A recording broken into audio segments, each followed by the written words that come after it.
How does this painting make you feel? If the answer is fear, dread, or angst, then you would be in the same boat as most of the people who have seen this painting. For further context, this is the full piece, but the zoomed up version I showed at the start is what most people are familiar with. This is for multiple reasons. The first reason is that this image was actually attached to a well-known creepypasta that was made called Tamino's Hell, a story about an apparent cursed poem that was made in the early 1900s. This painting was attached to that story, but it doesn't have anything to do with it. The second reason you may know about this painting is a lot more broad, and that is because this image has floated around the internet for years now, with people generally posting about how it makes them feel uneasy. I actually covered this years ago in a list I made about paintings that were said to be cursed, where I very quickly went over this piece without actually researching the context behind it, and I realize now that I did myself a disservice by glossing over this so quickly. And that's why I am not actually here to talk about this painting specifically. Instead, I am here to talk about the artist behind it, a creator who is shrouded in mystery, but has a prolific portfolio of disturbing and enticing work, a Japanese artist by the name of Yuko Tatsushima.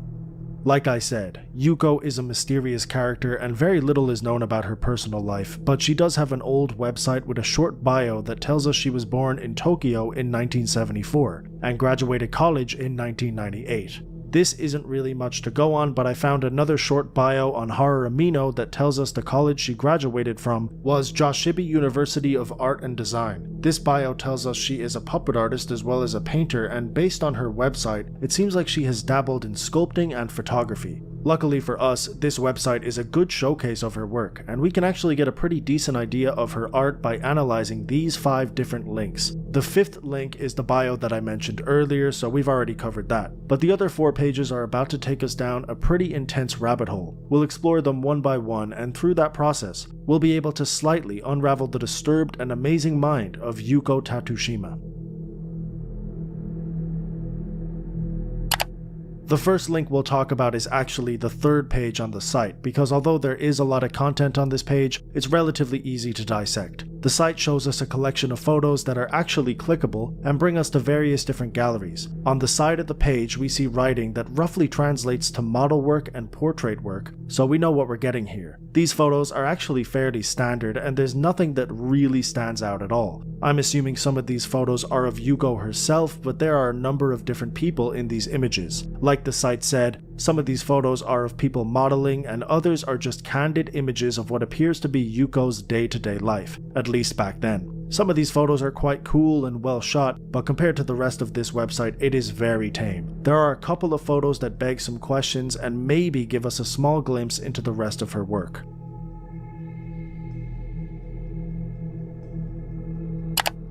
The second link brings us to a darker place. Here we see 4 different images that are all clickable. Just from the thumbnails we can see that the website has taken a more disturbing turn. Clicking the first link, we see an array of images that shows us a female doll being photographed in various different positions. The photos show us the doll inside of a coffin. She has a haunting look of despair on her face, which is reminiscent of Yuko's paintings. This wide-eyed anguish stare can be seen constantly throughout her work, and it's also apparent in the second gallery, where we see a doll's head with a somewhat similar expression. There are only 5 photos in this slide, and it's comparable to the 4th clickable image, which brings us to another doll's head with another haunting stare. Finally, there's this, a series of images showing us a puppet that seems to be named Rena. At least that's what the writing on the side roughly translates to. The level of detail here is very impressive. There's still a lot of focus on the puppet's expression, but her face and body is also heavily worked on. Close up, it even looks like a painting of its own. This part of Yuko's website tells us something important, and that's the fact that Yuko's ability to translate messages through the facial expressions that she creates is not exclusive to her paintings. Looking at these dolls and puppets, I get the same sense of dread and fear that I do when I'm looking at her other artwork. She is able to seamlessly translate that fear into all of the art forms that she works on, and it is a true testament to her overall talent.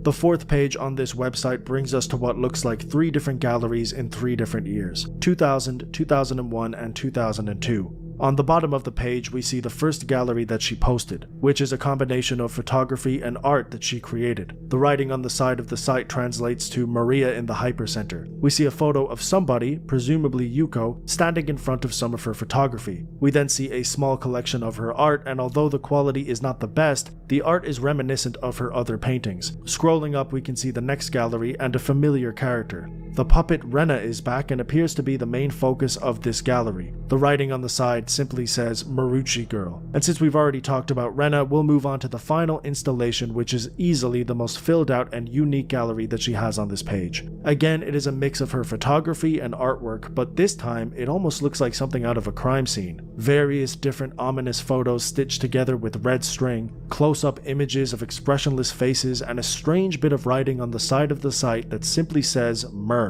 In terms of her photography, this is the most fleshed out, comprehensive piece you can find on her site, and it's definitely an ambitious project. We also see a couple of her art pieces at the top of the page, which feature her patented style of painting. These pieces were seemingly showcased in some kind of a blacked out room based on some of the images we see here, but it's difficult to make out because of the quality, and it leaves a lot to the imagination, much like most of Yuko's work.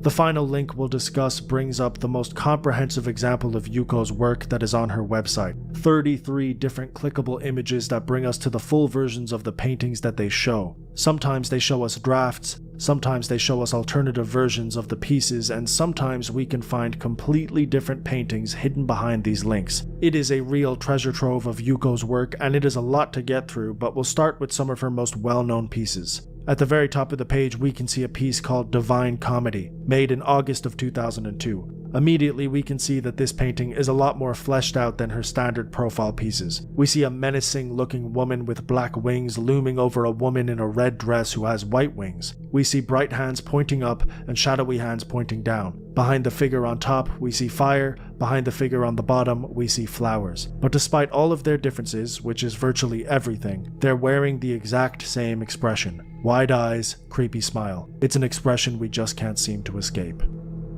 If we scroll down further, we can find a painting called White Prison, made in July of 2002. In my opinion, this is one of the most haunting paintings that she has ever made. We can barely even see the woman's eyes in these pieces. They're almost completely wiped out, and her body doesn't even seem to be real. Her arms seem to be almost stitched together, almost like one of her puppets. Yuko has done a fantastic job here of creating such a harrowing image and aesthetic that is actually quite nice. The woman is in a bright red dress, she is surrounded by flowers, and everything around her is quite pretty and luscious. But from one look at her, we can see that her surroundings and her mind state are in two completely different places. The painting we talked about at the beginning, her most popular piece of work, is also here in all of its disturbing glory. It was made in 1999, and it's actually called I Cannot Be a Bride Anymore. However, there is another piece made 4 years later in 2003 that is very similar in a lot of ways. The character in this piece, which is roughly translated to Insects Dream on a Spring Night, looks eerily similar to her 1999 painting. I would almost say that they are the same character, although I cannot be too sure. Maybe Yuko had plans to develop and use this character more in the future that fell through, or maybe it's just a coincidence. Either way, the paintings that we did get are both wonderfully well done and terrifying. Here are some other paintings featured on Yuko's site that are noteworthy. Like I said, there are 33 of these on this page alone, and I could genuinely talk about them for hours, but I will just urge you to go to the site yourself and check them out. I was blown away by the detail of some of these paintings, and the feelings that they elicit make her work a truly unique experience. Something I have kind of avoided talking about is the reasoning behind her work, and that's because it is a very difficult question to answer in a lot of ways. We know very little about Yuko, but every now and then you'll stumble onto a bio or a website that gives you a rough explanation of why Yuko creates the type of art that she does, and generally, these explanations are quite consistent. On a website called Japan Objects, you can find a list of 10 Japanese outsider artists, and at number 9, you can find Yuko. The site gives you a brief explanation as to why she does what she does, and essentially, it says that her work is a reflection of the abuse and essay that Japanese women face on a daily basis. It also says that Yuko was diagnosed with bipolar disorder after the passing of her mother, and that is why her work also depicts mental illness and grief. Like I said, you will roughly find the same explanation all over the internet, so I have reason to believe that she must have said something along these lines at some point, but I haven't been able to find a direct quote from her saying any of this. Still, it is a logical explanation, and when you take it into consideration and look at her work again, it starts to line up. The fake, forced smiles, the images of scars and bandages, the dark, intense imagery of almost all of her paintings, the fact that almost all of her subjects are alone in a tight space, the way Yuko expresses the quiet agony and the silent terror of a reality that she and many others face is extremely effective. Obviously, it's not my place to speak about the kind of hardships that Yuko has gone through in her life, but I don't really have to tell you anything, because just by showing you her work, you can start to get a pretty good idea.